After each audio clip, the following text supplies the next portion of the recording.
Here with me now is Washington Examiner Deputy Editor of Restoring America, Kaylee McGee White. Kaylee, good to see you. Thank you for being here. You know, I know everybody's got problems and would like to fiddle here and fiddle there, but the fact is that with Senate calling all of the shots now, all of the committee shots, all of the shots about confirmations, all that Republicans have is the House, and if they don't get their act together quick, they could get steamrolled by Democrats, right?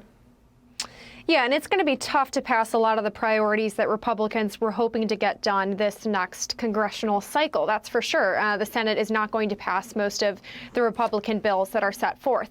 So House Republicans' main job at this point is just going to prevent the Biden administration from really shoving through any additional spending bills, any other policies that he might want to pass.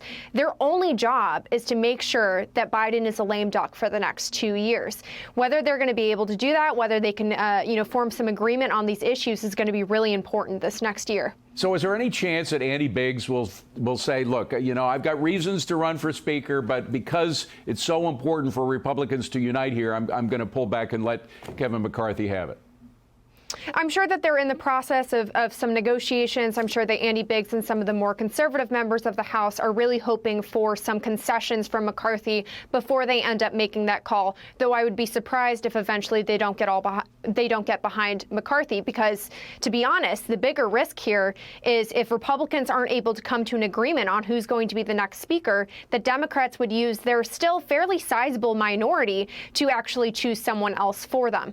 So that's a very real risk here, and Republicans do need to rally around a figure, whether that's McCarthy, whether that's Biggs. I don't really think that it matters that much anymore. There just needs to be common agreement on one figure. I think you're right. Now, about the Senate, with having mentioned everything that Democrats can now do because they control it, are Republicans just going to sit there over the next 2 years without being able to do anything? Is there anything that the Republicans in the Senate could do over the next 2 years? Yeah, it's interesting because it always seems like the end of each fiscal year, it turns out a lot of bipartisan consensus, and we're already starting to see that a little bit in the Senate. We're hearing whispers about bipartisan immigration reform right now, even while the Senate is still controlled by Democrats. So, you know, that there are hopeful signs that even though Democrats do control the Senate in the next year, that maybe they'll be able to work towards some agreement on some of these issues that voters would like to see reformed, like immigration, tackling the inflation crisis as we move into a looming recession. These are major concerns that hopefully Democrats and Republicans in both the House and Senate will be able to come together on. And with everything we're seeing about Twitter now, we realize how important these committee hearings are going to be in the House. How many are Republicans planning to have? Because you can overdo it in that regard, can't you?